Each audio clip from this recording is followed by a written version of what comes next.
passes. We're gonna bring in the scissor sweep in a moment towards the tail end of the class. Now, can I borrow you, please? What we're gonna do, team, is let me go in your close guard. Is a way to open up the guard. Now, when we're working from the guard, you understand, when we're working from the close guard specifically, there's a whole process. The very first thing I want to do as I start to pass is I need to stay safe. How do I stay safe? I need to maintain my posture. If I'm down here like this, it's easier for Manbir to attack me. I want to go and keep my posture up. Not only do I stay safe, but it's also easier for me to pass and get away from his legs.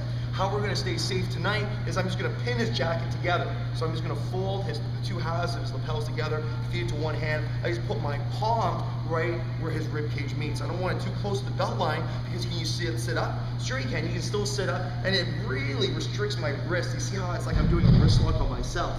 All right. So right where the rib cage meets, that's where I'm going to put my hand. Where am I going to put this hand? I'm going to put this hand right beside his belt. All right. In fact, I'm just going to grab the pant right here where his pants wrinkle, right on the side of his hip. That's where I'm going to grab his pants. Now what I'm going to do is I'm going to bring my knee on the inside. So you see how I'm locking out my arms. I'm locking out my arms, and then I'm going to bring this knee as my right hand that's forward. I'm going to bring my right knee close to his hip. Once I have that, now I'm going to bring this knee far away. Once I have this knee far away, I'm going to bring my hip far away from his hip. Note that I'm locking out my arms. Why? Because when we're doing push-ups, when we get tired, what position do we fall into? Well, I'm going to straighten out my arms, right? I don't go halfway down, correct? I lock them out, so I'm using my skeleton for a structure. As I bring my hip away from his hip, if my arms are relaxed, see how he just kind of comes with me, right? I want to go and maintain this position. Okay, so he's glued to the floor, and as I slide my hip back here, hopefully it'll open up his ankles. Now, right from here, I can tell that, man, his ankles aren't moving, right? He's got long legs, so do you see how I'm going to use my forearm? I'm basically using my elbow, but I'm pivoting off of my hand. So I'm pivoting off of my grip so that his knee goes down. Does that make sense? You see how his knee is going to the floor, and I'm basically prying his knee down. There's nowhere for his knee to go. If my knee was up really high, note how basically I'm just sandwiching his thigh between my thigh and his thigh as well. Man, I can't really bring my hip back any further. If I bring my knee back here, maybe I can get some more distance.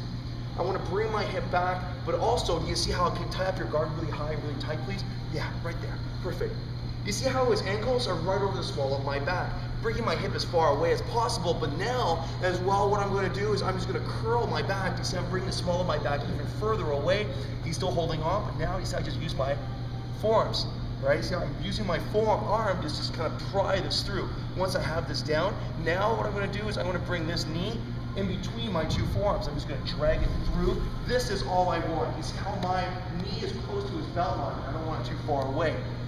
I want it right here, right close to his belt. So from the top,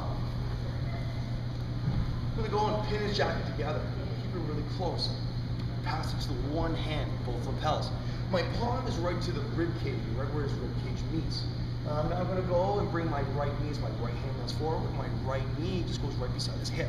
Now I'm going to control his hip further by using my hand, pinning this right to the floor. Both of my arms are straight. This helps me go and conserve energy. I don't want this to pull on my lapel, grab my lapel, and just pull down on it. Here, you see, oh man, I got to go and, you know, they say I'm basically doing a push-up, but however, if my arms are straight, when you pull my lapels, please, so I just lock them out, pull, pull, pull. You see how I'm just locking out my arms? I can do this all day long. Now from here, you see how my knee goes back. If his guard, close up your guard and bring it up a little bit higher on my back, please. Do you see how I'm bringing my hip back and far away? Man, he's got long legs. I can't keep him pinned down. Do you see how I'm just going to use my forearm a little to open up that knee? Once his knee is open, do you see how I'm just going to go? Checking his thigh with my forearm as I bring this knee up and then through.